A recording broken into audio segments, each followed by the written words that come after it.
In each of the cases sold by Souls Enterprises, there's instructions in the case for these machines.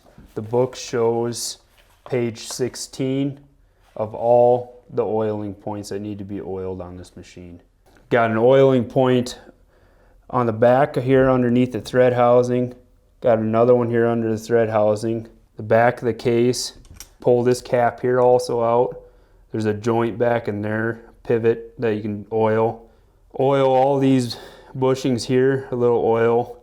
You can also spin this back here to move all your other arms in here to oil these other points back up in tighter areas. You flip the machine around, oil that rod there. There's an oil cert there, and oiling all the moving parts.